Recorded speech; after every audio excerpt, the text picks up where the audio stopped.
A light rain was falling by the time Callist opened his eyes. It was a slow, soaking drizzle, good for the swamp fungus and sewer slime, and not much else.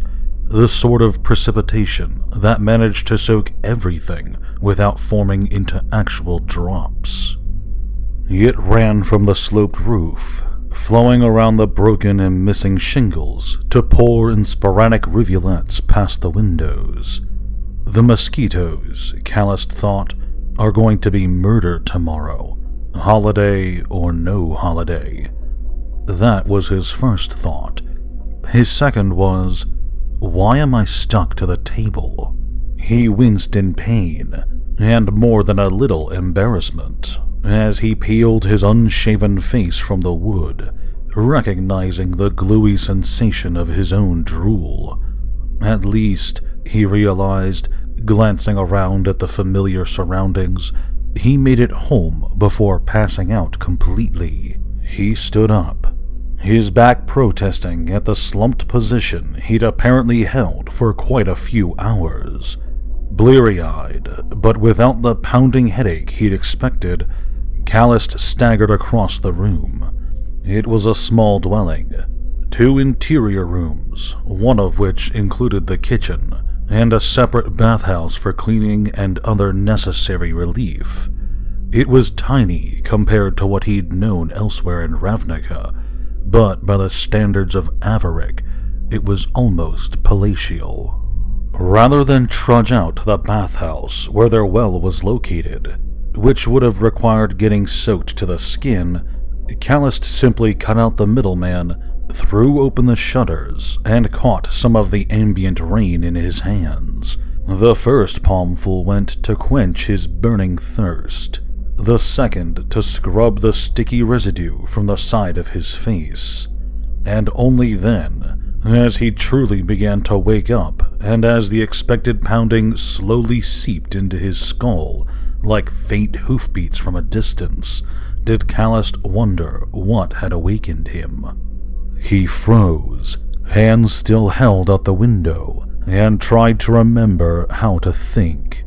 It couldn't have been thunder, but this was a gentle shower, not a storm. Someone's door slamming? Possibly, but someone would have had to give their door a blow sufficient to fell a tree for it to have awakened Callist from his drunken slumber. It didn't seem likely. Yet, he was certain, in retrospect, that some sort of crash had roused him. A crash that could have been inside the house. Callist's mind finally shrugged off enough lassitude to start working at something approaching normal capacity. At roughly the same time, he heard the faintest whisper of cloth against wood in the kitchen doorway. At the best of times, Callist wasn't a fraction of the mage Liliana was. He'd had training, yes, but his skills had always leaned more toward the sword than the spell. And now, with more than a little alcohol still flowing through his blood, anything approaching a complex incantation was beyond him. Nevertheless, spurred on by a sudden burst of fear, a swift whisper allowed Callist to cloak himself in the thinnest, flimsiest of illusions. It wasn't much, but it made him appear as though he still held both hands outside, cupped to catch the rain, when in fact one had dropped to the hilt of the dagger he wore strapped to his right thigh. It felt awfully light in his hand, and he had a moment to wish that he'd chosen the window nearer the bed, where his broadsword rested in easy reach. And then he felt the hot breath of the intruder on the back of his neck, and the time for wishes and regrets had passed. Callist spun, bringing the heavy pommel of the dirk up into the chin of the man lurking behind him. He caught a brief glimpse of unshaven cheeks and weak, watery eyes before the fellow staggered back, clutching his broken jaw. Blood dribbled from the corners of his mouth, flowing from the teeth marks he'd left in his own tongue. The intruder's weapon, a heavy wooden cudgel, landed between them with a thump. Unsure if his attacker was alone, Callist dropped into a knife fighter stance, blade held underhand and down at his side, left hand outstretched to grab or parry. It was an expert posture, yet somehow it felt wrong, off, just a bit, as though his mind knew what it needed to do, but his muscles weren't sure how to follow. I really, thought Callist, have to get in more practice, or maybe just less drinking.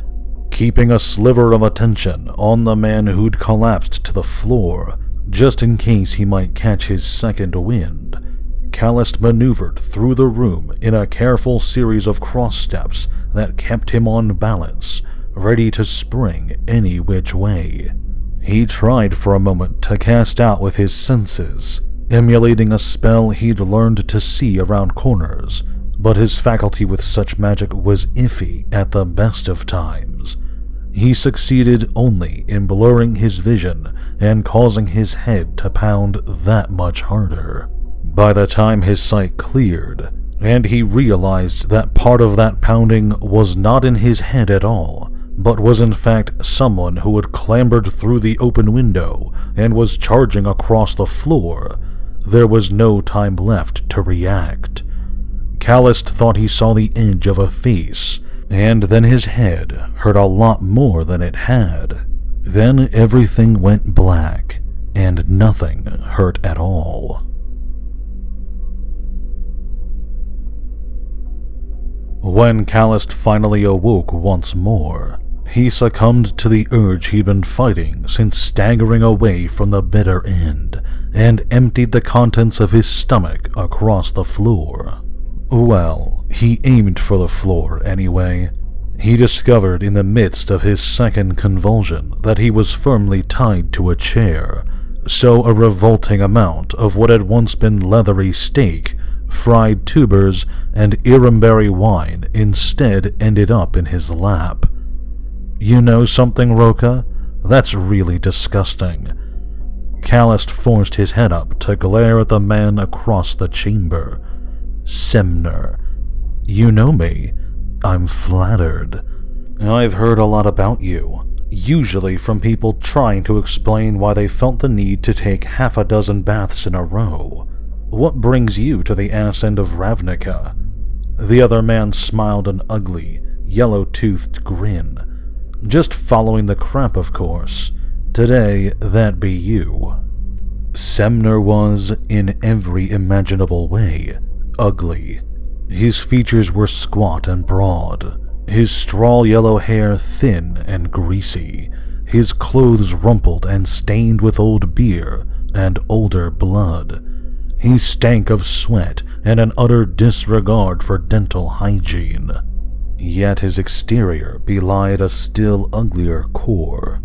Semner was a thug, a leg breaker, and a murderer for hire so vile he gave mercenaries a bad name. In the days when the League of Wojek still enforced the laws across Ravnica, he and his ilk were nothing. Now they were still nothing, but there were a lot more of them. Callist nodded. It was practically the only motion he could make, so tightly bound. So who wants me dead this time? I've got an idea. Semner moved in to crouch in front of the chair. How about you shut up and let me ask the questions? Despite the heavy ropes, Callist couldn't help but smile. If you were a mage, you could make me. Semner's face turned apple red, and Callist's smile grew wider still. They'd never worked together, but Callist knew people who had fought or killed alongside the mercenary. Semner, he'd been told, was in awe of the magics many of his partners wielded, and had made more than one failed attempt to learn such things for himself. How about, Semner growled, I knock your teeth through the back of your throat and make you shut up that way? Would that work for you? Callist shut up. His mind, however, was racing like a tempest drake with its tail on fire. Semner was a lot of things, but subtle had never been one of them. Semner's idea of stealth was to kill anyone who noticed him. If Callist was still alive, it meant that Semner wanted something from him. Or whoever had hired Semner did. Callist wasn't sure which notion was more frightening. "Yeah, that's what I thought," Semner said, once Callist had remained silent for a full minute. The thug pulled up a second chair and slumped down, pointing a blade at Callist's face. He held the melodramatic pose for a moment, then leaned forward and lashed out. Callist couldn't help but gasp as the dagger severed a splinter of wood from the chair beside his face. "If you're thinking of trying to toss any more of your little phantasms, you'd do well to forget it right now, or I'll bleed you so badly you can't say the word spell, let alone cast one." "This is all very intimidating," Callist told him, "but I'd really like the chance to wash these pants before the stain sets. So if you could just get to the point?" "Fine." Semner leaned in farther still and jabbed the point of the dagger into the seat of the chair, mere inches from Callist's crotch. "Simple question then, Roka. Answer it right, maybe you actually walk away from this. Where do I find Jace Beleren?" Callist felt the breath catch in his chest. His fingers clench into fists. Anger washed over him in a wave, and he felt an almost insurmountable temptation to just give Semner exactly what he asked for. Would serve the bastard right. But he wasn't certain Liliana would understand. So instead he said, "Last time I talked to Beleren, I told him pretty clearly to pick a hell of his choice and go. So maybe if you start there, anything else he might have added was lost in the impact of Semner's fist against his face." Callist choked back a cry as his lips split and one of his teeth turned loose in its socket. The chair teetered a moment before tumbling over backward, sending a second surge of pain through him as his aching skull bounced off the floor. For several long breaths, Callist could only stare at the ceiling, trying hard to gather his wits. Semner rose, placed one foot on the crossbar between the legs of the chair, and shoved downward.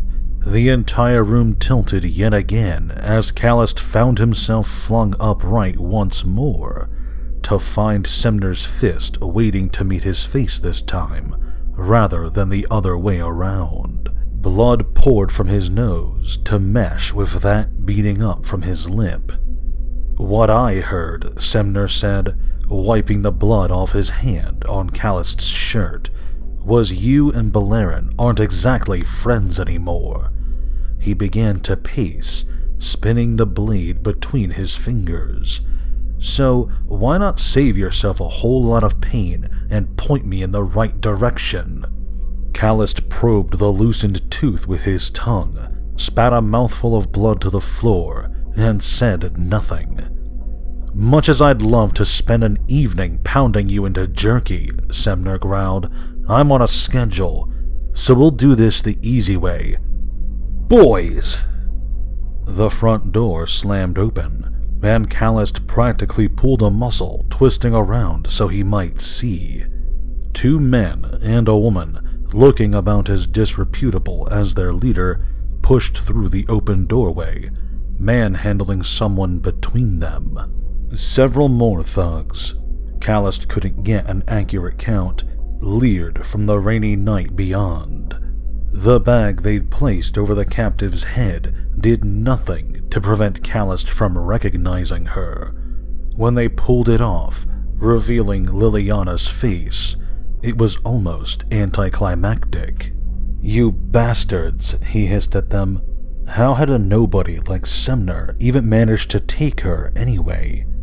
She didn't appear wounded, at least.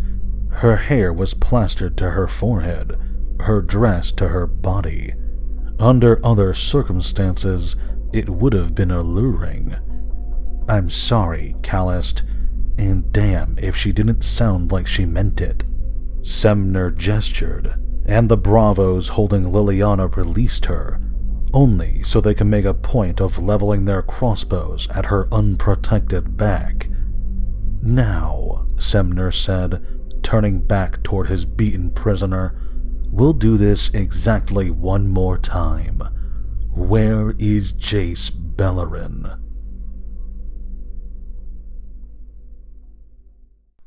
Thank you very much for watching this video. If you enjoyed, please consider leaving a like or sharing this video with your friends. If you subscribe to my channel and hit the notification bell, you'll be alerted whenever I upload new videos. If you have a topic you'd like me to discuss, feel free to let me know in the comments section below.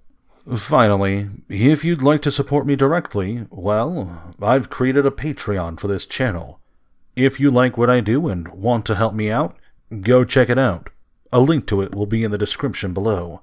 Thanks again, and have a great day.